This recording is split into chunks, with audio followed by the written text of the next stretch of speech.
Well, everybody, as I said on the last show, that was May 1st. Today is May 6th, which means we're just that much closer as rookies are reporting today for CFL camp. And today's tour on the CFL preview shows takes us to the defending Eastern Division champions for the second to last time ever. As Cliff Pine of the Alouettes Flight Deck is back with us, we're going to rip the Band-Aid right off immediately. First of all, how are you? And second of all, where do you stand on everything going down for 2027 and beyond? Oh my! I mean, if there wasn't already enough interesting opinions about what's going to happen in 2027, I guess the CFL decided no, that's not enough. Let's throw some more gas on what is slowly becoming a raging inferno, and to do it on draft day is the part that really irks me more than anything else. I mean, you had literal months of an off season to drop this bombshell on everybody, and good, bad, or other, you're going to get opinions no matter what. Of all the days to do it, though, you do it on draft day. Like, that is, to me, that's a slap in the face to all the draft prospects that are all, they just want to get their name heard. They want to get that phone call from the team saying, "Yeah, come on board. We want you to be a part of this squad." And instead, everybody's talking about playoff rules and the gnashing of teeth and the pitchforks are out and the torches and everything. It's just like, oh my gosh. Sometimes I love the Canadian Football League. I truly do. But sometimes they really, truly just cannot get out of their own way. Yeah, like the way that's the big thing too. Because like I know a lot of people were upset about that when they did the previous one, like with hey, this is the new for 26 this year. Hey, benches are on opposite sides, and then obviously stuff with I'm blanking on the rules. I gotta freshen up on what some of them are. But even next year, hey, goalposts are moving back, fields being shrunken in. That one I praise them for because that was, hey, it was a random Monday in September. It's that quiet part for Canadian, especially, I know it's like NFL season's going, but for Canadian sports news, that was the perfect time to do it because it got people talking. It was, NHL hadn't started yet, so no one's really fixated on it. Mm-hmm. I think if they had done this, February or March, either during the Olympic break or even on a day when NHL is not exactly dominating the headlines, it would have still probably received the same way, but the fact too that you took away from the players that were getting drafted that night to where it's, hey, the league decided to come in, and my colleagues at the 3 Down Nation podcast put it perfectly, where they just decided, you know what, no, we're past the awkward phase of the relationship, where you like tiptoe around a lady, you try to be polite and everything like that. No, they just sat on the table and started basically burping and farting openly, where they're like, we don't care who's around. I'm here. I'm Stuart Johnston. I'm doing what I want. And like, I give them praise for that, but and they also said this best too. Had it gone to 7 teams for the playoff, I think it would have been better because like the NFL playoffs, there's one bye to compete for. And 2 teams missing the playoffs as opposed to 1, while still not the best, it's not exactly as participation trophy-esque as 8 of the 9 making it. Had they had said this too, where, hey, we're doing this, but expansion's coming to then where it goes to 8 out of 10 make it, or eventually 8 out of 12, okay, fine. But 8 out of 9, it's just, that's the part for me that's not sitting right. I thought at first, hey, more games, more revenue, more money, but the 8 of 9 thing, it's silly more than anything. And I can appreciate that sentiment. And on first glance, I kind of looked at that too as like, wow. Like, I mean, okay, so essentially, I guess in a way it sort of develops motivation because you don't want to be that 9th team because even that's not guaranteed of the first overall pick in next year's draft. I mean, and technically it is, but at the same time, that's not the goal you're aiming for as a professional organization, is to get that first overall pick in next year's draft. You want to be in the playoff picture, and the fact that, well, now essentially 8 teams are going to be in the playoff picture, so to speak, is not ideal. And I think a lot of it really came down to the way they presented it. Like they talked about, play-in games. If you sort of framed it like that, and what I'm really truly surprised about is, especially with how many Canadian football fans love curling, just say, listen, y'all like curling. We're just taking their playoff system and putting it to use. That's not a bad thing, right? Like, maybe if you sold it like that, would have made it a little bit easier to swallow for some fans, but probably not. I mean, just with the absolute vitriol that I've been seeing online ever since this dropped, I mean, it really is something. So I don't know if there's any positive way you could have maybe spun this, but at the same time, I guess you got to give the CFL credit for like, you know what, we're doing this. It's going to work. Trust us, bro. I think that was basically how it came across more than anything else, was just like, trust us. We got this. Don't worry about it. And in a sense, it's like, well, you either trust them or you don't. You stop watching, and then you deprive yourself of potentially great football. Yeah, because that's the thing too. Like I look at it in the sense where that's the thing I wanted to ask you about as well, and because I do like the whole starting Labor Day, like starting Victoria Day, ending Thanksgiving Monday. But I also look at the 8 of 9 thing where it's like, hey, if you're like the Argos of last year where your season's going horribly, it's like, hey, we got the playoffs to look forward to. But I'll be honest with you, those last 4 or 5 games after it was actually the Alouette game, right? Last time you and I had spoken on here, it was a slog to finish the year, and where it's like now, okay, hey, we got to trot out for a playoff win. But then the other way I look at it too is if you look at the 3 of the last 4 Grey Cup champions, sorry, obviously Montreal was the team who lost this year. Like, but when Montreal won in 23, they weren't expected to get there. And when Toronto won their last 2, they weren't expected to get there. So maybe it causes for that. Or if they really wanted to add that extra game, what I would have done was just do a home and home between 2 and 3. Like, you know how Winnipeg played Montreal this year, hey, which would have been, I think, first time ever in football a team plays 3 weeks consecutively. But, if you had done that where it's like, hey, we're adding an extra playoff game, so both Montreal and Winnipeg get a game, and then you can do the whole tiebreaker thing here and there. But for now, it's like you said, you don't like it, don't watch. I know there's a lot of people that are complaining online is when the rules change, when they're like, oh, I'm not going to renew my tickets. Okay, it's one thing to actually go online and have that big mouth persona and do it. It's a completely other thing to actually put, action forward. And we see that in today's society a lot where people want to be tough online, but they're not going to be tough in person. So I'm here to challenge for a lot of the people that are saying, oh, I don't like it. Don't watch. Don't go to the games. If you don't want to renew your season tickets, don't renew your season tickets. Although I know someone like our friend Cliff here is going to be at probably every Montreal Alouettes game, which opens up on June 12th as the Argonauts come to town, I believe is their home opener. Mm-hmm. But going back to last year, look, actually, sorry. Oh, you open at the Ticats, but the home opener for the Alouettes is against the Argonauts. Good. Well, we already know the next time you'll be on is right around that week as well. There you go. So going into the Alouettes now, obviously coming off the Grey Cup loss, Davis Alexander with the injured hamstring. I know today is just rookies reporting to camp, but what's the overall sense you and Tim are getting on the flight deck, and just Alouette fans in general are getting about this team going into 2026? Like, what's the, like, from a fan standpoint so far, what's the, like, the mindset or the mood you're feeling about where the team currently sits? I think there's a lot of, if it ain't broke, don't fix it when it comes to this organization. And at the same time, I get why you'd want to make certain moves and maybe you want to make that impact to really remind people of who you are. But who you are is the team that was essentially a fumbled touchdown plunge away from possibly winning your 9th Grey Cup. I mean, the Alouettes, yeah, they lost the Grey Cup, and it was heartbreaking. It was tough for Alouettes Nation to digest, especially losing to the Saskatchewan Roughriders, who for years they've always had to be able to hold that over their head, is that, they beat them back to back, back in 2009, 2010. And I think some of those demons have been exercised for Rider Nation this past November. But we're still looking at the core of a very, very successful football team. And the smartest thing that this team could have done is ensure that that core stays in place. And that's exactly what they did. They made sure that Tyson Philpott wasn't going to leave in free agency. Yep. They made sure Pierre-Olivier Lestage got paid. They made sure Davis Alexander ain't going anywhere either. They shored up Danny Machocha, Jason Moss. The vast majority of the coaching staff already under contract, making sure they're in place as well. They're all the key elements that made this team a converted touchdown, or a touchdown with 2-point convert away from tying into that, and maybe even playing into overtime for that Grey Cup game, and maybe even winning it. That's the team they want. That's those are the people that they want in place, and they made sure that was going to happen, and they're going to be in place for the next couple of years. And to me, that in itself is the splashy move you want to see. Yeah, you know, everybody talks about free agency and going out and getting XYZ, but sometimes the biggest wins in free agency are the ones you make in-house and keeping that core element together.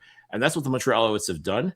And even despite that, adding on certain pieces that you're like, okay, all right, I see where you're going with this. And yeah, it's always tough to lose players, but at the same time, when you can add certain players to the mix and you're just sitting there going, oh, dang, okay, this team did not come to play. Like they're not going to just roll over and be content being the runners up for the Grey Cup in 2025. No, this team is retooling, but not a rebuild. This is not a rebuild by any stretch. I mean, this is just tinkering with things and just making little tweaks that are necessary in order to keep this train rolling.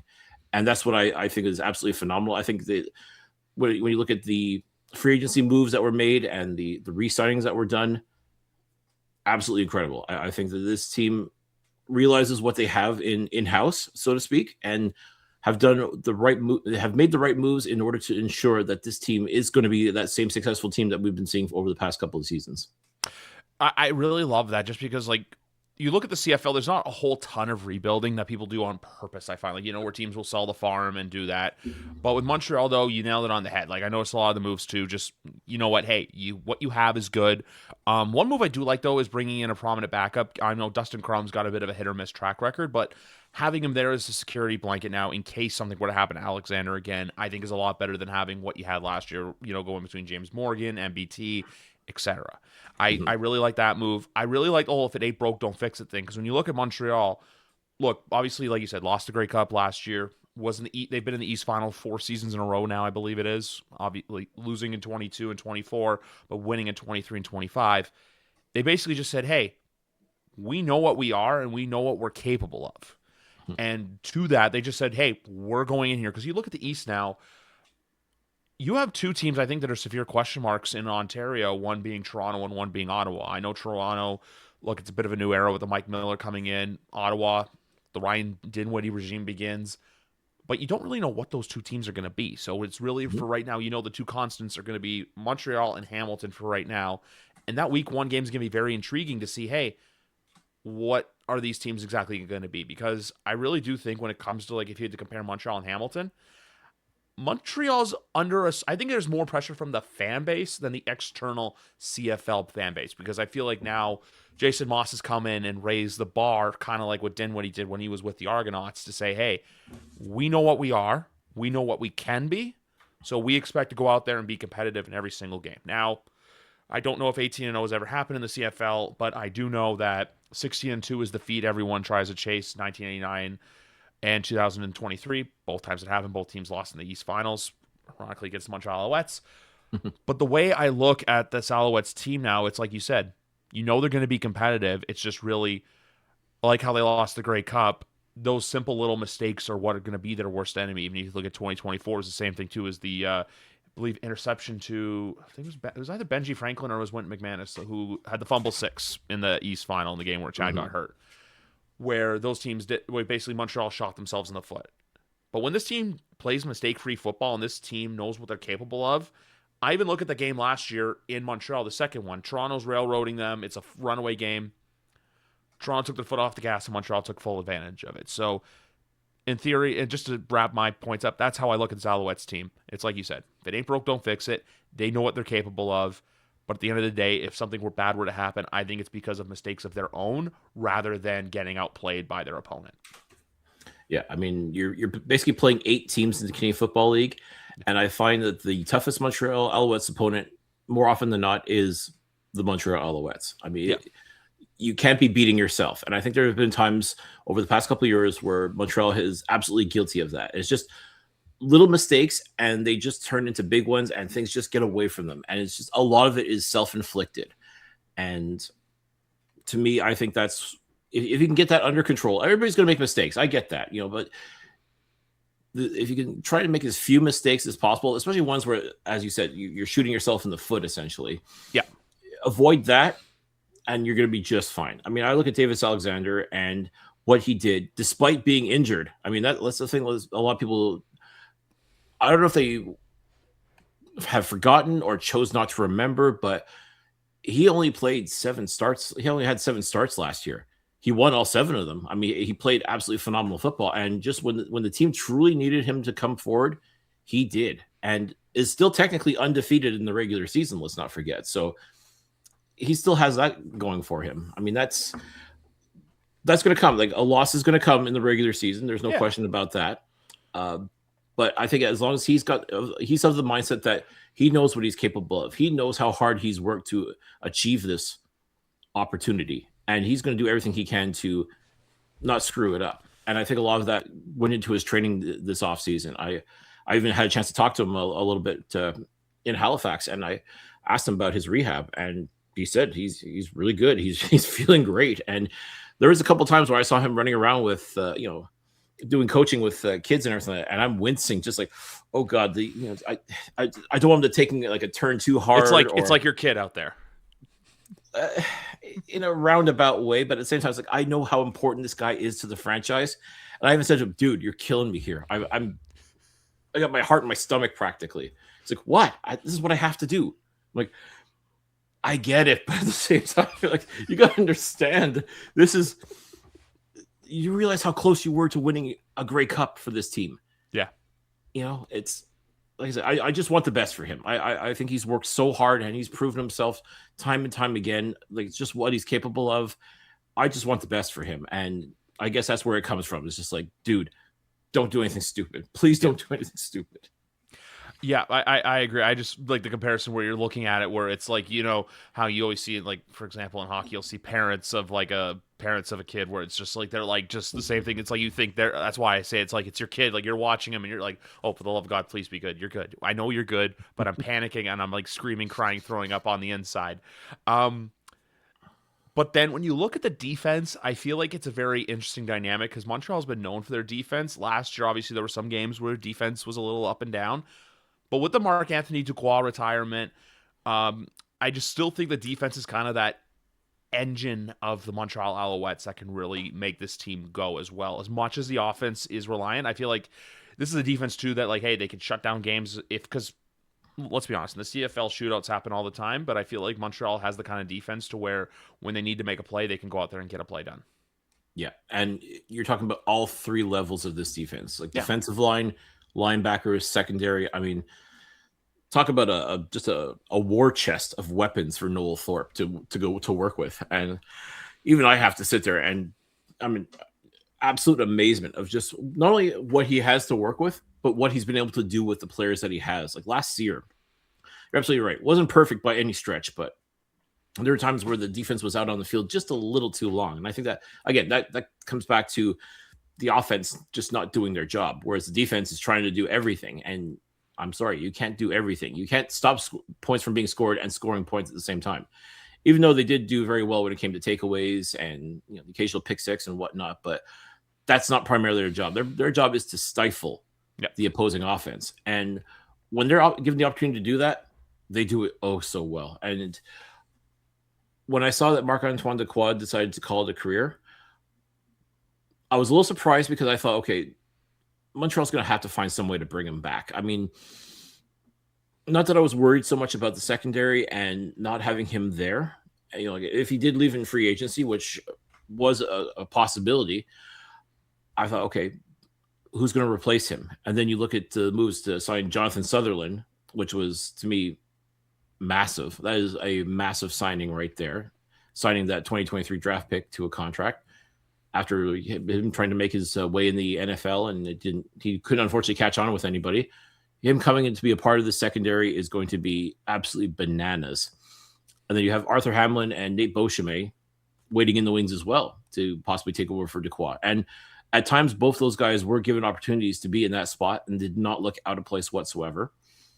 So when I look at this defense, I look at the weapons that are there. I mean, if they're given the chance to do their job and not have to worry about trying to score points as well, if they score points, fantastic. That's fans are going to love that. But if they can just make opposing quarterbacks tremble in fear just a little bit, if they can just make receivers work extra hard for every possible yard, if they can do everything they can to just absolutely stymie the offense each and every game day, then again, it just goes back to my point about how Montreal didn't have to make any wholesale changes, didn't have to, do anything outlandish when it came to trying to get back to being that Grey Cup contending team. They are that Grey Cup contending team as it sits right now in the month of May. I'm just looking at the schedule right now, and there's one thing that really stands out to me about the Alouette schedule for this year.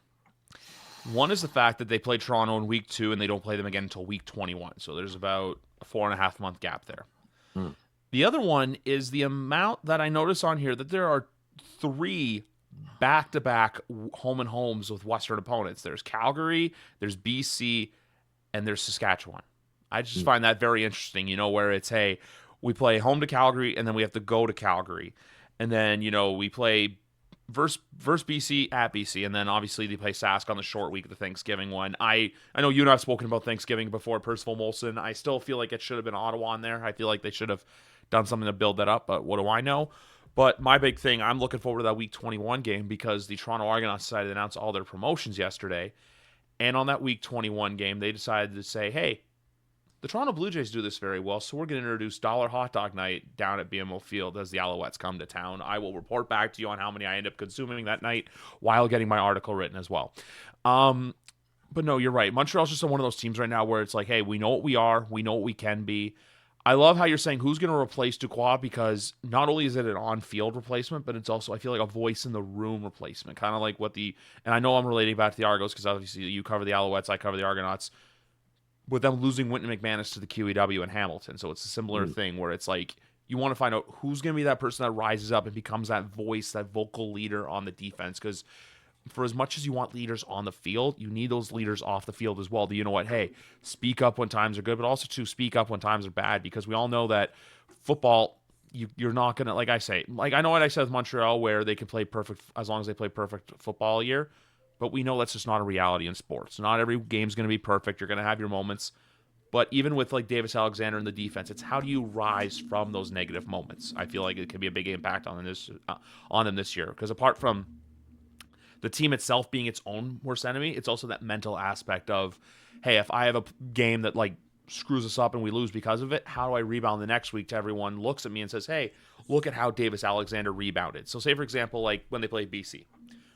One of the games can be great, one of the games can't be. So then the next week they want to look at it and go, hey, how are you going to learn from this and get better? Because obviously as the season goes on and on, people are going to look at that to say, hey, what can Davis do to get us to Calgary in November of this year? Mm-hmm. Agreed. And I think there's going to have to be a lot of short memories. If things go bad, yes, you accept that, things are going to go bad. Sometimes it's just not your day, but you're absolutely right. It's in how you react to it. How you're going to stand up and say, okay, that was on me. I'm going to be better. It's like that Barry Colts interview. Nobody cares. Work harder. Yeah. And I think that's you don't want to say that out loud, obviously, in an interview, but that's kind of a little bit of the mindset as well. Just keep working hard. Keep doing what you know you're capable of doing. I think that's what this team understands and appreciates, whether it's offense, defense, special teams. These guys know what their role is, and they do it very well. And it's just a matter of keep doing what you do best, kind of thing. Like, don't try to be make that outstanding, highlight reel play. If it happens, it happens, but that shouldn't be your goal. Your simple goal is do your job. I mean, that's something you hear about all the time, and it sounds so silly. It sounds so elementary, but at the same time, cliche, sure. I definitely get that too, but it's true. Just do your job. Like, that's, if you're a quarterback, throw touchdowns. If you're a receiver, catch those touchdowns. If you're defense, take away touchdowns being thrown on you. Sometimes it's just not that complicated. So I think this Montreal team has those guys in place. I definitely think someone is going to step up and be the leader, that the voice in the locker room that Ducroix was, and tell these guys, like, hey, if you're slacking, we can't have that. You got to smarten up. And it starts with me. And I think a lot of it too is lead by example. It has something that Jason Moss has preached time and time again, and something that he's even made aware to his players is, I've done bad things in the past. I've made mistakes. Yep. What did I learn from them? It's almost like you don't lose. You either win or you learn. And I think a lot of it comes from that. Like, I know that Coach Moss has definitely talked about showing players examples of where he's lost, but this is what he gained out of that. And this is how he's going to be better going forward. And I think a lot of that has stuck in, because like when you talk to these guys about Jason Moss as a head coach and as a motivator of men, there's nothing but love. There's nothing but, yeah, I totally get what Coach is saying. I appreciate what he's saying. And yeah, you just want to run through a wall for that guy. Yeah, that's the perfect thing I always look at too when I said the whole, how do you motivate? How do you learn to like put it in the past and move forward? I feel like Jason Moss is that perfect coach that can help them with that. He knows what to do. I remember from the hop, he's just that kind of guy where he's like, in the times I've dealt with him, where he's just, hey, I know what we're capable of. I know what we're going to be good at. I know what we can do well. You know what? I don't care about the outside noise. I care about what our guys do in the room. And that's the message that he basically carried all through. And I'm referencing a lot of when I got to cover him during the 2023 Grey Cup. But it was at that time where I'm like, this team has something and they know what they are capable of. So that's where I go back to the whole what mental errors and mistakes can they get past to be that team, because they I feel like they're one of, I think they're one of maybe only, I would say them and maybe Sask, the teams where they look at themselves in the mirror and they say, hey, there's a legitimate chance we're both back in Calgary in November. A lot of other teams still have those, like, hurdles or question marks to be answered. But I feel like with Montreal, there's going to be that belief and mindset of, if we're not in Calgary come November 15th, it's been a disappointing season. Agreed. And they saw how close they came to winning that Grey Cup. I mean, that was definitely possible. Like if it wasn't a blow up by any stretch. I mean, it didn't look great in the first half, but the second half they got things turned around. They got it figured out, and it was just little things here and there that ultimately ended up leading to them losing the Grey Cup. Okay, it happens. What did you learn? I would love to ask them, like, what did you learn from it? And I think we're going to see that as training camp gets underway. Like, I think that's going to be on a lot of their minds. It has to be on their minds. The players that were there last year and went through that game and remembering that feeling of being so close that you could taste it and just coming up short. And that's got it. To me, that's a great motivation. That's, to me, that there's no better way to get yourself hyped up. Like, okay, 2025 is in the past. 2026 is what I'm focused on now. This is what I gotta have to do in order for us to be playing in Calgary in November. Exactly. Want to take a quick pause from the Alouettes in the CFL for a second to ask you a quick question. One, what are your thoughts on the whole sump station situation with your beloved San Francisco 49ers? And two, how much are you going to like Mike Evans' coming season in San Francisco? I am cautiously optimistic about Mike Evans because I've always enjoyed watching him play. Like, he is just a beast. Or, I mean, he's been a beast for so long that I'm almost a little concerned in the fact that he's not a young man anymore. But maybe a change of scenery sometimes does wonders for people, and I can't help but think maybe, like, you always talk about, like, God, I'd love to have that guy on my team. Well, guess what? I've always loved, I've always said, God, I'd love to have Mike Evans on my team. Guess what? You've got Mike Evans on your team now. Like, okay, do I have the prime Mike Evans, or do I have the Mike Evans who's played close to 10 years in this league and has no doubt been through the mill a few times over?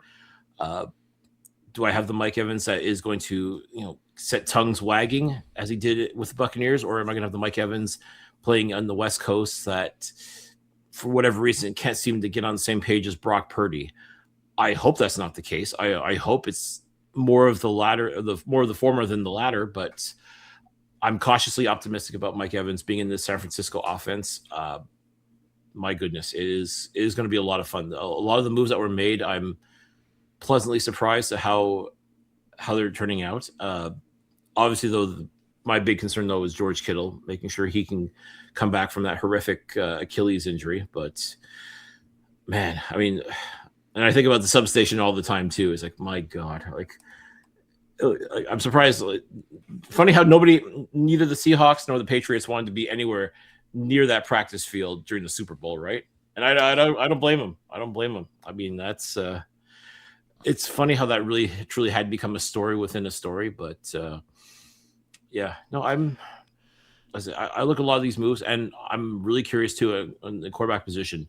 Mac Jones. I mean, there was a time when I did not think very much of Mac Jones, but he won me over in a big way in 2025. Like, he almost made me eat he pretty much did make me eat my words. I didn't think this guy had it, but he's got it. And to the point where I don't know if I want him to, like, the idea of trading him to another contender or trading him to another team, I should say, to get some more pieces is tempting, but maybe we don't trade him. And even though you got Curtis Rourke waiting in the wings in San Francisco, I know Rider fans are all but convinced now, especially with Taylor Elgersma signing with the Bombers. It's just going to be a matter of time before Curtis Rourke signs with the Riders. But yeah, I mean, he's still under contract with San Francisco, and I got a feeling he's the kind of quarterback that Kyle Shanahan likes. Same as Brock Purdy, same as Mac Jones. I think he's cut from that same cloth. So I'm sorry, Rider fans. I do not see Curtis Rourke coming here anytime soon. And as a Niner fan, I'm not mad at that at all. I mean, if Brock Purdy is still, as far as I'm concerned, the go-to guy. Yep. But as far as a solid backup goes, I mean, if Curtis Rourke can prove that he can play in this league and do some really amazing things, and you got Mac Jones that potentially could fetch you some decent pieces as well, some decent capital. That's a fun scenario. That's a good problem to have as far as I'm concerned. As a Niners fan, that is a very good problem to have at the quarterback position. Yeah. No, the one thing with Mike Evans, I'm going to go back and say, I honestly think he is, I think of a 3-letter word in the NFL, and some people think it's a negative, but I think it's going to be a positive. I really think he's going to be a goal line merchant. I really think he's going to be kind of like what Devontae Adams was for the Rams this past year. Like probably have Ricky Pearsall be more of the deep downfield threat, but then when you're getting into the red zone, you need a big body just to jump up and get a ball. I think that's when you call on Mike. San Francisco is just in a very peculiar situation because even like there's a comedian, I don't know if you know him, his name's Dan Soder, but he's a very big Niners fan. And he was talking about, I guess he's doing a show in LA and like Kittle and McCaffrey were there, and he did the same thing you did with Alexander, where he goes up to them and he's just like, "Oh, how are you looking? Like, how's the leg? Oh, like the teeth? Like, yeah, you look healthy. I'm okay." But no, because I know with the Super Bowl, the Patriots practiced at Stanford and the Seahawks, I believe, were at San Jose State. So it's very like they were away from the Niners facility. I know most of the time I believe they take local colleges in the area unless the NFL team has like a proper, not proper facility, but you know what I mean. But no, just San Francisco this year is very interesting because that whole division is like you have 3 monster dragons and then you have the Redbirds in the desert who just can't seem to get out of their own dysfunctional way. So, when you have a million holes, you got to go with the running back. Which I don't dog them for the pick. I just think there's so many better uses they could have had at 3 overall than Jeremiah Love. Like he is an awesome talent. It's just Arizona. Like, what are you doing? I'm just so happy that Robert Saleh decided to go. I knew he was going to leave and be a head coach. I'm just glad it wasn't with Arizona. That would have absolutely sucked to have to beat him twice in a year. He, the same comedian was saying it was kind of after the win against the Bears was kind of when he knew that Saleh was probably gone. Yeah, that shootout on the Sunday night. But no, I just wanted to talk about that because I know how much of a Niners fan you are. I do really think they'll be in the mix this year. It's just really when you have LA that's all in and you have the defending champs, it's going to be a very interesting dynamic to see. I feel like as long as San Francisco can stay healthy, they'll be a very competitive team in the NFC in 2026.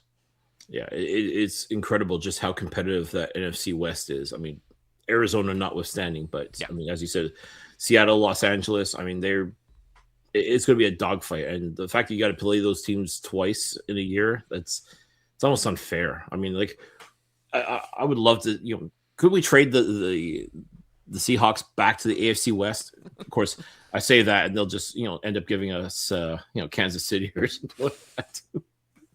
Sure, we'll trade you back. Here you go. Like, oh, thanks. It'll be interesting to see, too, how the Niners start their season when they have to go to the land down under in Melbourne, Australia in September.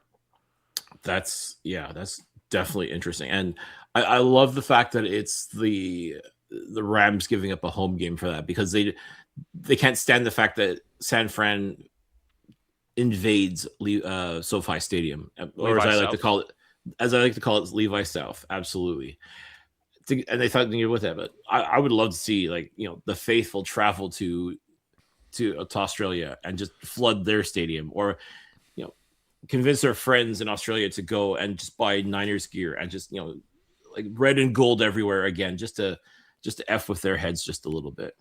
Exactly. Hopefully it happens. We'll find out in about 4 months. Just after that quick little Niner break, so I want to get back because I want to play. I'm starting to do this with every CFL guest that comes on just to see.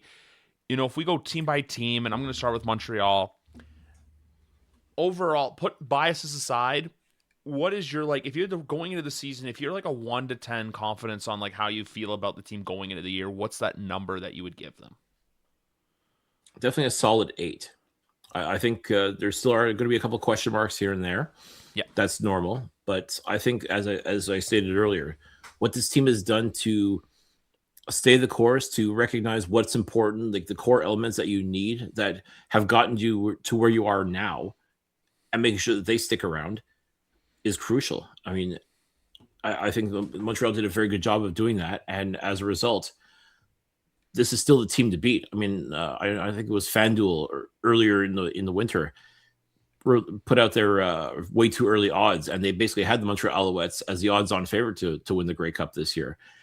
And you look at what this team is bringing to the table, and they'll definitely be competitive. There's no question about that. Will they win it all? I don't see why not. I mean, it would be great, but as we stated earlier, there's still one or two teams that are definitely going to make a lot of noise this year. Like I definitely think, in addition to Saskatchewan, they've lost pieces, but they've also been able to reload themselves. And I think 100%. A lot will depend on Trevor Harris, but I would put them in the same level, a solid 8 as far as their odds for repeating as Grey Cup champions. It does pretty much come down to Trevor Harris at this point, and truthfully, Saskatchewan really does need to start thinking about the future of quarterback, because Trevor's, I think he is 40 or will be turning 40 this year. So, I mean, yes, I mean, Damon Allen, Anthony Calvillo, there's been a lot of quarterbacks that have played beyond 40, but that shouldn't be very few far in between. And it shouldn't be the norm. And at the same time, you really do have to think about the future. I mean, especially if you want this team to keep winning Grey Cups year after year after year, it starts with a simple fact. It wasn't, you look at Montreal. Yes, Cody Fajardo was the one who won the Grey Cup in 2023, but you knew you had Davis Alexander waiting in the wings. And I think a lot of people were sort of sleeping on that fact until they saw Alexander come in and start playing the way he did. I was like, oh, okay. All right. Okay. Montreal is serious here. So I would like to see Saskatchewan have that sort of, do they have that kind of quarterback waiting in the wings? I guess we'll find out in due time. But as far as I'm concerned, that should be their focus more than anything else now. And then you look at BC and Hamilton, they're right there too. As far as I'm concerned, they can easily be in a Grey Cup conversation without question. And heck, one or two plays gone here and there, it would have been them in the Grey Cup in Winnipeg this past November. You just never know with this league, and that's what makes it so damn fun. By the way, Montreal's over-under for wins is 10.5. Grey Cup winner odds are plus 320 on FanDuel, and a fun one I would consider, Davis Alexander plus 700 for MOP. I definitely think he's the straw that stirs the drink here in Montreal. It is definitely going to be dependent on his play. I think getting Dustin Crum was a very wise move. I mean, without question, the quarterbacks that were here last year couldn't cut it, simply put. Yep. You need someone that can go out and win. And Dustin Crum, I know, has kind of had his ups and downs when he was with the Red Blacks, but I think if he understands his role as far as backup goes, like he be that short yardage guy. He can be, that exciting receiver or the exciting quarterback, that finds the receiver in traffic and whatnot and can make plays happen just like Davis Alexander does. I think that's a great thing. I think that's the insurance policy that I think Montreal fans have been looking for. Yep. And thought they had in MBT, but ultimately not. They thought maybe James Morgan could have been that guy if given the opportunity. Maybe not, and so on. And Caleb Evans, my heart breaks for Caleb Evans. Just when he thinks he's so close to actually showcasing what he can do, and it's funny. The past couple of training camps, he's looked absolutely outstanding, and it's just a matter of give him a chance, and then when he gets his chance, he gets hurt, and it's just heartbreaking more than anything else. I'm the same. I'm gonna keep it short, but I'm the same. Just like because I went over it in the last show I did. I'm around an 8-2 for Montreal. Nothing to be said there. The next team, and I know for a lot of my listeners it's a repeat, but for moving to Ottawa, I said a 5 just because, look, I know Ryan Dinwiddie's there. I know it's going to be a team molded into his image. Well, obviously, now that he's got full roster control, he's coach and GM. Ottawa's a team on that I'm really in the mindset of until I see it, I can't believe it.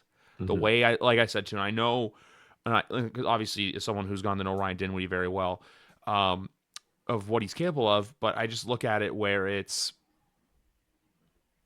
what are you going to do?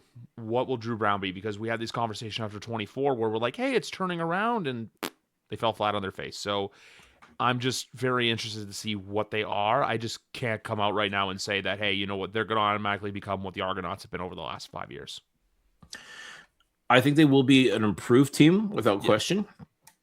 if only because Ryan Dinwiddie is just going to will them to be better than they were last year. But They're going to win some sketchy games.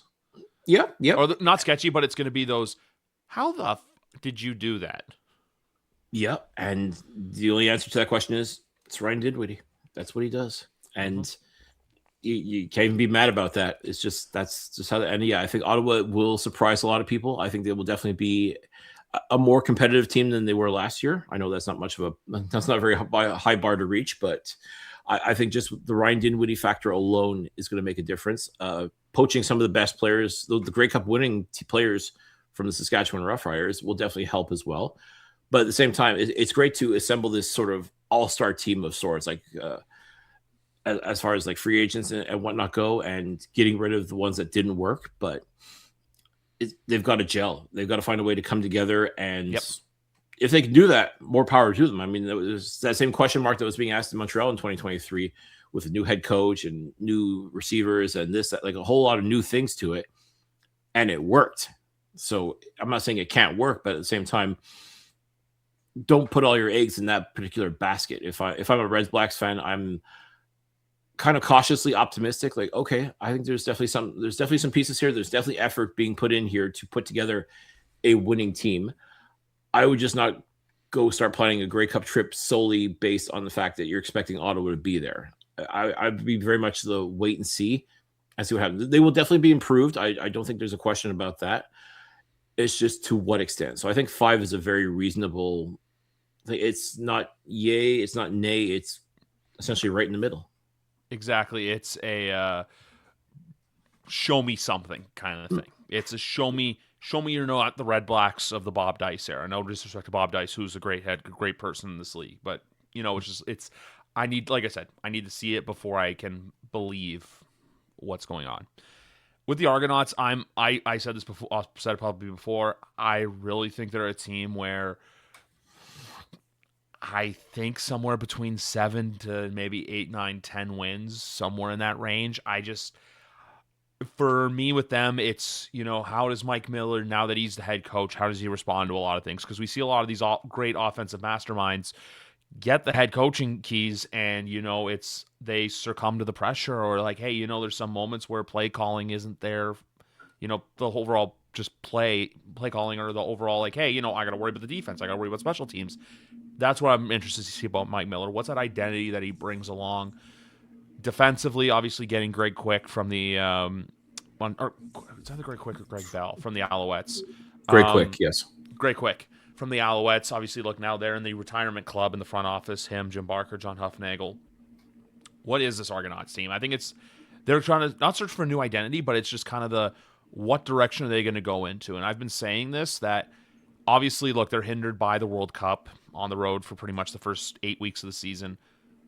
But if they can roll around a 500 mark going, or even just hovering around 500, just under, coming back for their first home date, which is August 6th against Calgary, I feel like they can make a negative into a positive and carry some momentum forward. But for now, I don't really know where they go. I don't know what they're going to be, and I think they're going to be an onion. We're going to peel a layer back at a time with the Toronto Argonauts. I can't see them getting to Calgary right now, but maybe they catch people by surprise and do. It's just for right now, I think they can be competitive, but I can't really say, hey, they are what we've come to know them as over the last few years. And I think with Chad Kelly, this is definitely going to be his show me. I mean, he's been talking a lot about he still thinks he can go back to the NFL, and I think he's the only one who thinks truly that he can go back to the NFL. And listen, I appreciate the confidence in that statement, but being a great CFLer is not a bad thing. It's no, not at all. Nothing to be ashamed of, as far as I'm concerned. Like, if I were him, I'd be focusing on that, focusing that you are who you say you are. Like, if you can get back to being the Chad Kelly that was in 2023 and just looked virtually unstoppable, then that, to me, that's a comeback of the player year kind of vibes. And that's the kind of feeling that, as an Argos fan, I'd want that. I want to see what my quarterback can do, because I know Nick Arbuckle is more than capable of steering the ship, so to speak. But we know this is Chad Kelly's team, especially with Mike Miller as head coach. I mean, that's his guy. And he made it very clear, which I almost have to respect the fact that he did that unabashedly. Like he's just said, nope, Chad Kelly's my guy. Yep. He'd be the starter week 1, full stop. Like, okay. I mean, that's a little slap in the face to Nick Arbuckle, but I think if anyone gets it, it's got to be him because of the circumstances that came about with the Argos over the past couple of years and the want to show that Chad Kelly can truly be that guy for the Argos. And I think that's going to create a lot of pressure, but you know what they say, pressure does create diamonds. So maybe this is the opportunity that Chad Kelly's been waiting for. And if he can do that, if he can get this team that has so many obstacles in front of them, like, playing all these home games on the road. Yep. If you can get past that and just play the game that you know how to play, and if you can do that and succeed and stay competitive with like the Montreals and the Hamiltons of the Canadian Football League, in a lot of ways, that's a victory in and of itself. And yeah, it could definitely take a lot of people by surprise. Yeah, that's the big thing too. Just because with the Argonauts, it's just how does Chad? I feel like another big part of it too is how does Chad handle that away pressure? Because we all know that there's going to be no warm reception. Here comes Chad Kelly for him, especially considering he has to go to Hamilton twice, and there's other venues where people just do not like the person and they're going to show it to him. So I want to see how he does with that. It's also the last year of his contract that he signed in 2023, so we'll see where it goes from there. But I think the big thing with this team is just going to be how does Greg Quick work with the defense, where it's just this defense was atrocious last year. The secondary was not that good. They brought back a lot of guys that helped make them good, like Benji Franklin, Robert Priester, Deshaun Amos, etc. So we'll see where it goes. I also do think getting Ralph Hawley back is big, but only time will tell.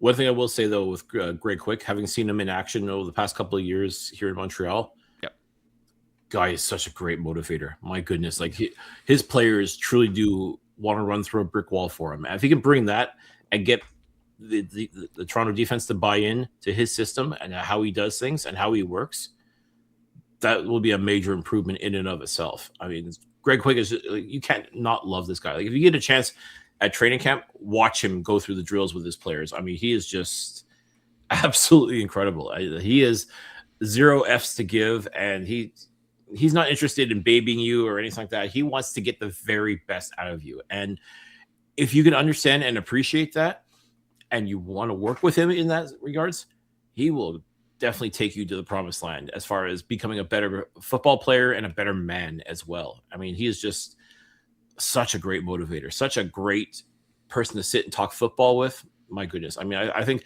any success Toronto has defensively will be as a result of Greg Quick being at the helm. Absolutely. And then I'm going to take a trip down the QEW to say Hamilton. Like I'm around a 7. Like I can't say 8, 9, or 10 with them just because I feel like Hamilton's that team where, it's the same kind of dog and pony show every year where it's, hey, this team can get to the Grey Cup. They can win it. But when's that going to actually happen? I feel like they play the mental game a lot more than Montreal can, where it really does hinder them. Like, there were some games last year where it's like you could have won that, but what happened? Like, I look at Labor Day, I look at a team where the defense has to be better. I look at a team where if Bo Levi Mitchell's not perfect, they just don't seem to get it done. Where it's kind of like they're self-reliant. It's very Josh Allen-esque in a way, where it's if the quarterback's on and humming, you're not going to stop him. But if you find those flaws and you find those cracks in the armor, you're going to be able to stop them. So that's how I view Hamilton. And then it's just, for them, really, the expectation is just, hey, just try to end the drought. Because we all know once they end the drought, no one can say anything. But until then, 27 years is 27 damn years. It sure is. And especially, as you said, they've gotten so close so many times. Even within the past 10 years, they've come this close to being in the conversation at the very least, or even getting to the game. And even last year, the Eastern Final, it really did come down to Jose Maltos Diaz kicking that game-winning field goal. That game too, it was back and forth, and you could see like Bo Levi wanted it bad enough, but there are times where I wondered if the rest of the team wanted it bad enough for him. And I guess that's going to be the key, because now we're looking at a guy who still is playing phenomenal football, but is a year older than he was last year. So now he's got Trey Ford kind of waiting in the wings as well.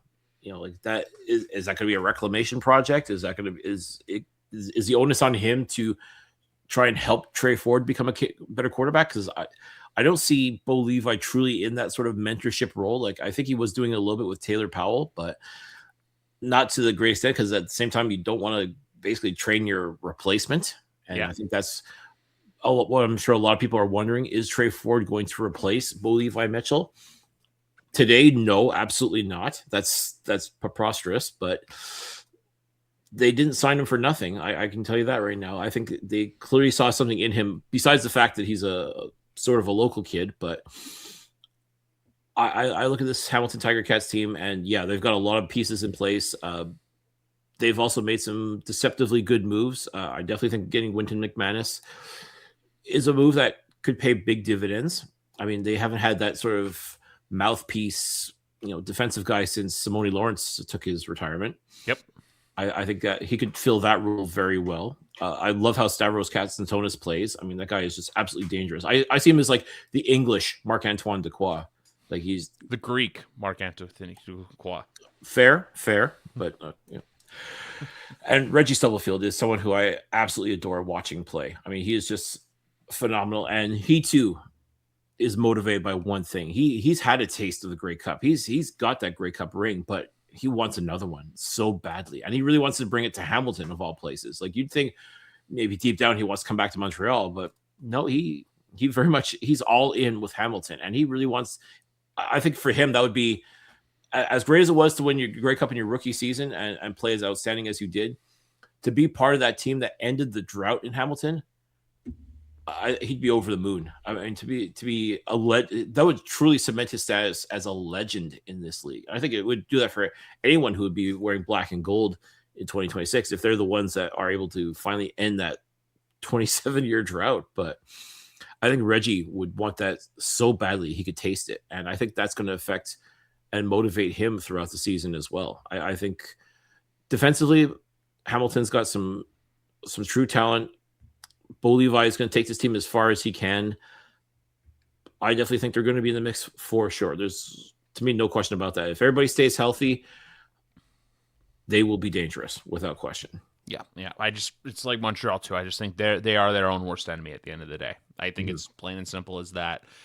And then, like, when I look out west, I look at Winnipeg. I don't think they're going to be bad, but I just don't think they're going to. They are not what they once were. I feel like I'm around a 6 on them as well, because I think it's just the decline's gonna. I think for them the decline's gonna hit, but it's gonna hit really hard. I'm not here to say they're in this terrible situation, but I just think they're getting older and they haven't done much to fix it. And I really do think that, look, I think we're going to get Taylor Algersma sooner than later. Brady Oliveira isn't, as he's not a young spring chicken anymore, but he still is a hell of a player. I still think they're going to be feisty. I just can't see them, being that Grey Cup threat that they've been that they were from 2019 to 2024. Agreed. I still think they got some great elements, but man, I tell you, Mike O'Shea is loyal to a fault. I mean, to want to come back to this, it's a blessing and a curse. I agree. I agree. I think that will it be his undoing? I can't say 100% yes, but I also can't say 100% no either on that. I mean, to want to run it back with those guys, but they keep getting older. But yeah, they still manage to win games here and there. They still manage to be competitive in a very difficult Western division. But yeah, the decline is coming. It's just how much longer can they push it back? And I feel like that's what they've been doing the past couple of years, is just kind of pushing it back a little bit. But I think that loss in the Eastern semifinal, of all things, it was kind of like that first serious body blow that sort of got them, okay, they're not that team anymore. They're not they went from being the lovable losers to like almost like the Kansas City Chiefs, in the sense that they finally got that win and they've got another win, and they just and then you suddenly get tired of seeing them over and over and over again, but they keep doing the thing over and over again. So I think that loss to Montreal in the Eastern semifinal, though, was that first serious shot that said, okay, this is definitely not the team that they were. how are they going to react to that? And their reactions seem to be keep things status quo. And there's a comfort in that. There's a familiarity to that, but I think this is truly one of those cases where familiarity breeds contempt. Yep. We're going to see Zach Collaros again. We're going to see Brady Oliveira again. We're going to see Nick Dembski again. We're going to see a lot of these guys again. Like, okay, we've seen them. We've seen what they can do. If they go down to injury, who's stepping up and replacing them? And I think that's going to be key for Winnipeg, especially as Zach Collaros in the same boat as Trevor Harris. He's not a young man anymore. Got to start thinking about the future. Yes, they went and got Taylor Elgersma. I think that's great. He's not going to be a superstar right away. It's going to take time. He's going to have to learn the system. He's going to have to learn how to be a professional quarterback in the Canadian Football League. I think he'll do well, but it won't happen right away. And I think it's going to be that transition period, so to speak, for Winnipeg to go from that. I hesitate to use the word dynasty when it comes to them, but in a sense, that's kind of what they were, to what they are currently now, into what they could potentially be 2-3 years down the road. You're in that mushy middle right now when it comes to the Winnipeg Blue Bombers, and I think fans will understand it. I don't think they'll appreciate it. I think they'll understand it, and hopefully they'll have no choice but to accept it, and just hope and pray that some of these older guys still have just a little bit more magic left in them for like a final run, a last dance, if you will. But it's going to be very interesting to see what happens in Winnipeg as they kind of enter this new era of sorts. Yeah, and even another team too that I'm in that same boat with is Calgary, where I not that it's a changing of a new guard, but it's kind of like last year was cool, but what can you do for an encore? Because last year I was on the show publicly burying them. I didn't think they were going to be any good. I thought what they did in Dave Dickinson firing everyone and saying, "Hey, it's my team. I'm running it my way." But we quickly learned he's kind of got a good point. Although I do see a situation where if it doesn't go to plan this year, not him getting fired, but him stepping away from coach and moving into more of a front office role. I don't think that'll happen though, but it's a possibility. But I'm in the same sixth boat with Calgary, where I don't think the host team will be in the host Grey Cup, but I definitely feel like they'll be that. That annoying. I feel like them and Ottawa are in a similar situation where it's kind of like they're going to be annoying to play against, but I don't think they're going to be the best team in the league. Mm-hmm. I mean, I absolutely love Vernon Adams. Always have, always will. He is that guy. And I love the way he puts on for his team. Wherever he plays, he's committed to being the best possible and making those around him better. And that's, I think, one of the reasons why Calgary can be very competitive is because he will guys to be better. Yeah. There are times, though, when his execution isn't there. It happens to the best of them, but as far as confidence goes, as far as believability in what he's able to do, you're not going to find much better than him. And having him at the helm is definitely going to be the reason why Calgary does anything at all this year, is because of him and Jalen Philpott as well. I like the way that they did sort of start building the draft over the last 2 years. And yep. I think that too will eventually pay dividends. I mean, losing Damian Alford though is lost a ton of talent to the NFL. Oh my gosh. I mean, wow. that would cripple a lot of teams. Will it cripple Calgary? Maybe, but at the same time, I think that Dave Dickinson is smart enough to know, not to rest on your laurels too long and just put all your eggs in one basket. Like I see, just with the way he's drafted and discovered talent in this league. I mean, Calgary is always going to be competitive. I definitely do not think they will be hosting the Grey Cup. But, they will not be playing in the game that they're hosting. But yeah, I definitely see them sort of as a middle of the pack team that a couple of breaks bounce their way could truly be in the conversation in the West. But it's still a matter of, okay, we know you've got the talent, VA. We know you've got the talent, Jalen. We know you've got the talent in these areas. It's what you do with it, and it's time to show what you're able to do with that. Dejan Brissett from the Argonauts is also going to be a very nice addition and part of the Canadian part as well for the roster at wide receiver as well.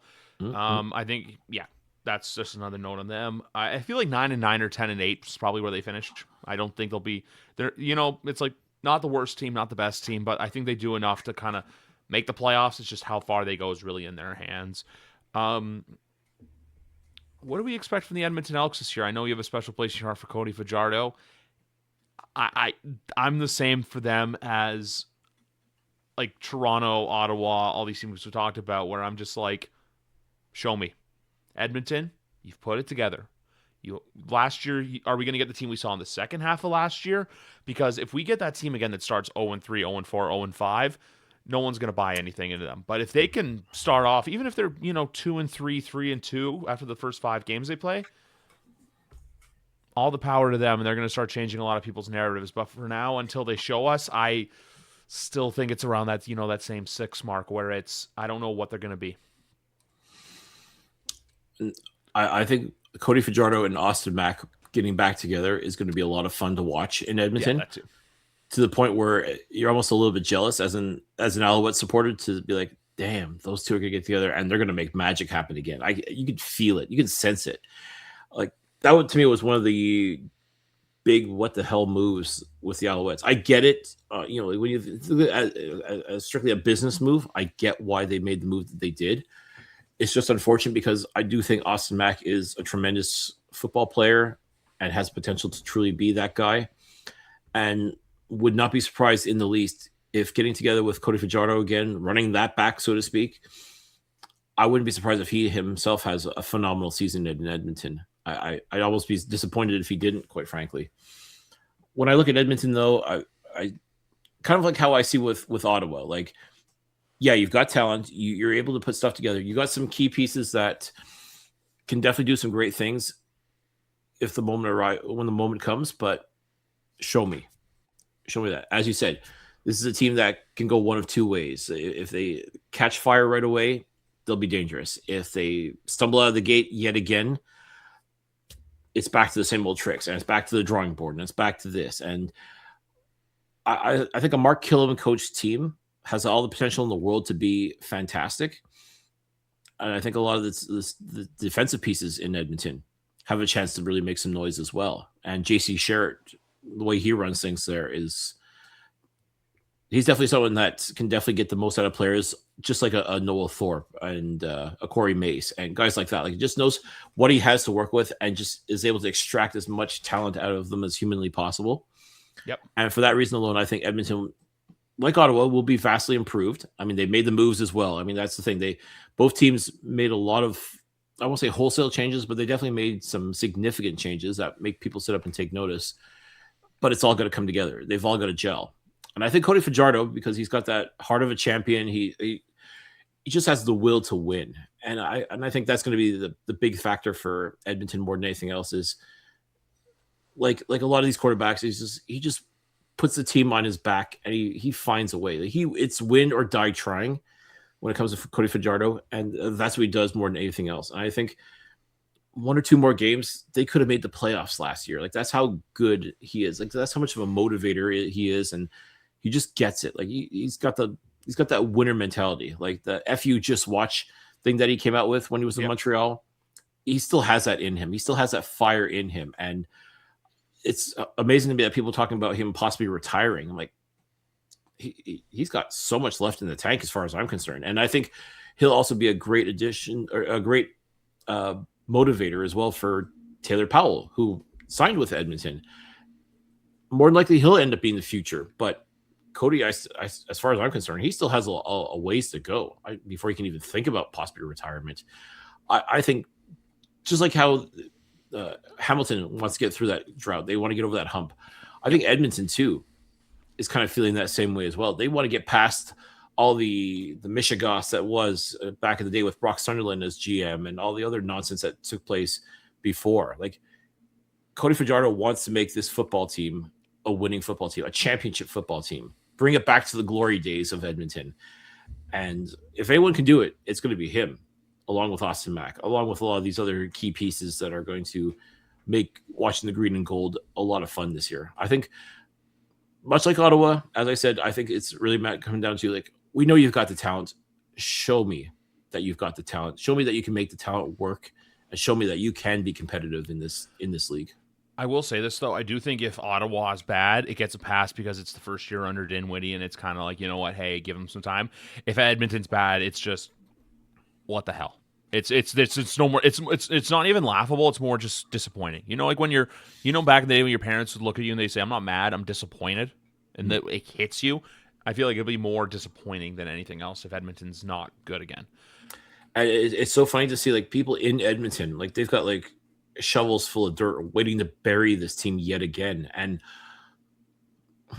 I get why, because of all the, as I said, the extracurriculars that went on and all the other nonsense that came about, especially with changing the name and ownership, and also too. But a lot of what I've heard though is that they're going back to that EE way. I won't say the other word, but how it was back in the day. Like they want to get back to that sort of culture, like that sort of mindset. And I think if they can do that, you don't need to change the name in order to do that. By the way, you just play football. Just play the football that you know how to play and win.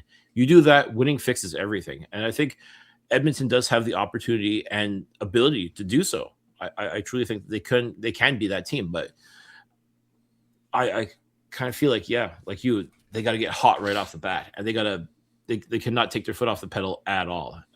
They've got so much to prove, and if they can do so, it's going to be great. It's going to be a lot of fun to watch this football team. But yeah, as soon as they start to stumble, the questions will be out, the daggers will be out, and it'll be the same old nonsense that we've been putting up with out of that franchise for years now. Absolutely. And then with BC and Sask, I'll say this: BC, I'm an 8. I'm kind of the same mindset as Montreal. But for the Saskatchewan Roughriders, I gave them a 9 because it's unlike anything we've seen before where a team wins a championship, and they essentially did the same thing as Montreal where they said, hey, we're running it back. We know what we're good at.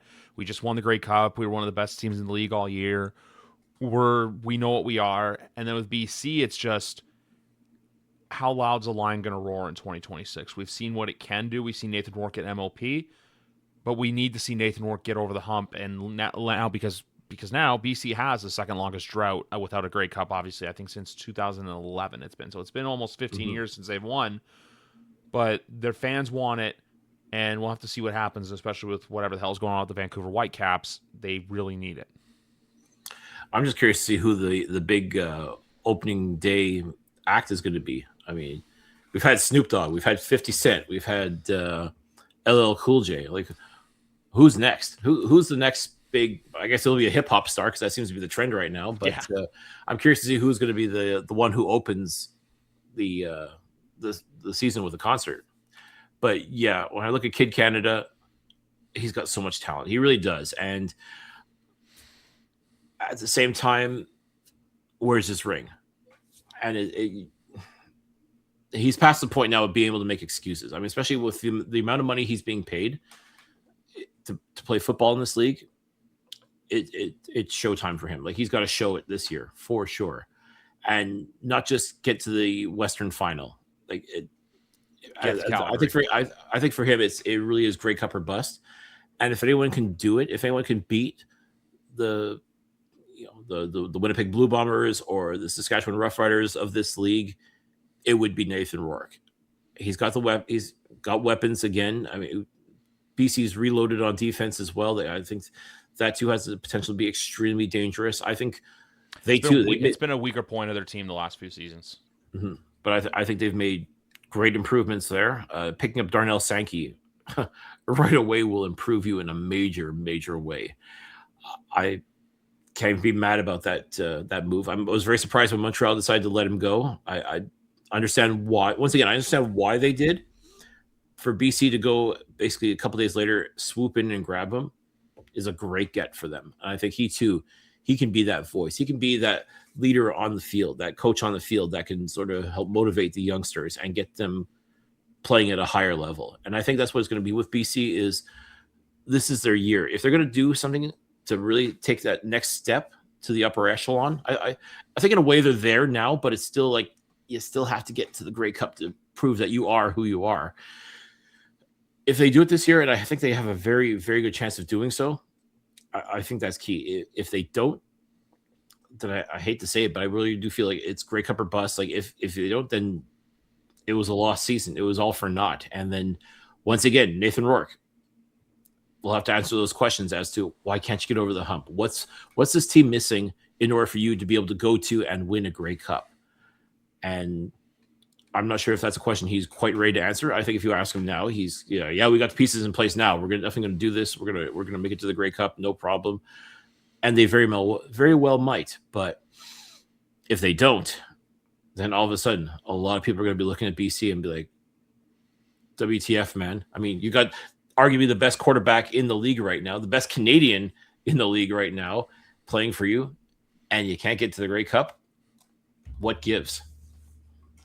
That's exactly it. If you can't do it, it's just for them. Every year they keep not doing it. It's going to be all right, Nathan. Like you're Air Canada, you're Kid Canada. Like we expect you to do this, and you can't. Like what's going on there, buddy? And like they truly, I think, are the team under the most pressure to get to the Grey Cup just because they're setting those expectations up for themselves. You have Buck Pierce as the coach who's led Winnipeg to all those Grey Cups. And now BC is starved for one, and to do it in Calgary, I feel like would be a very remarkable feat for them. So, like I said, they're the only ones standing in their way of getting to Calgary. Mm-hmm. I mean, they'll definitely give Saskatchewan so I hate to say it, a rough ride as far as trying to get to the promised land. But I mean, those two teams, BC and Saskatchewan, it'll be a dogfight for those two, and it'll come down to whoever blinks first. I think, and the one that doesn't will be playing in Calgary for the Grey Cup. And I look at Montreal, Hamilton, same sort of idea, same basic principle. I mean, those four teams, any combination of those two crossovers notwithstanding, yep, you can definitely see in the Grey Cup, whether it's Montreal, Hamilton versus BC, Saskatchewan in some combination. That's how we are right now. That's how this league is set up right now, with the possibility that one or two teams just on the tier below can surprise you. Can say, well, hold on just a second. This team, these guys have just entered the conversation, and okay, can they do it? Without question. I think they just have to be able to show it. And if they can show it and they can make those upper echelon teams sit up and take notice, this has all the potential to be an extremely entertaining season. It's really going to be just a weird season to navigate just because of everything going on, because of what's incoming.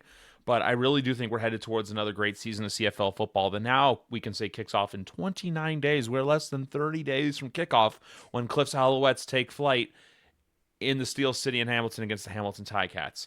Cliff, it's been a pleasure as always. We'll see you back here around, what would it be, June 9th, 10th, 11th, somewhere in there, because June 12th, the Argonauts take the trip to Belle Province to play the Alouettes. But it was a pleasure having you on once again. Look forward to speaking with you soon. Always a pleasure joining you, my man. It's always a blast. And how can you not be excited at the prospect of CFL football starting up again? I mean, that's the thing. We go through this long winter, and yeah, you get little snippets of news here and there, and that's just enough to sort of wet the whistle. But I mean, and I think that's what really bugged me more than anything else about the changes for 2027 dropping on the same day of the draft, because I always considered the draft to be like the reward at the end of putting up with the nonsense of the offseason. Like, yeah, okay, because once the draft happens, that in a week these kids, wherever they get drafted, they're going to be on a football field starting their journey to becoming professionals, to starting their chance to be a part of that organization that believed in them enough to call them on draft day and say, yeah, come join us. And you took that all away by dropping news that you could have easily done on February 21st or March 8th or any other day other than April 28th, which just happens to be CFL Canadian Draft Day. I mean, we say this all the time, CFL, do better. Be better. We know you can be better, so be better. It's really not that hard. And also, too, fix your goddamn draft tracker. What the hell? 1 year is bad enough, but twice? And we were promised at Grey Cup the State of the League address by Stuart Johnston. That will not happen again. This is not how a professional team operates or a professional league operates. I mean, and like a chump, I believed it. Okay, he understood. He gets it. He's going to make sure it's great. What happens? Okay, to be fair, they did get to the 5th round before it decided to poop the bed, but that shouldn't have happened in the first place at all. You don't see NFL.com, deciding to take a break or call it a night early. Again, be better. Just be better, CFL. We know you can. We want you to be better. Just be better. I don't think that's too much to ask, really. Do you? No, it's hey, be better because we know you can be better. Mm-hmm. It's literally what it comes down to. Really, truly. But from the Alouette Flight Deck's own Cliff Pine, Griff here as well. 428 of these bad boys in the bag. For the next time, we're taking a little trip down to the QEW to talk tabbies. I'll see you guys next time on an all-new YWC Football Talk.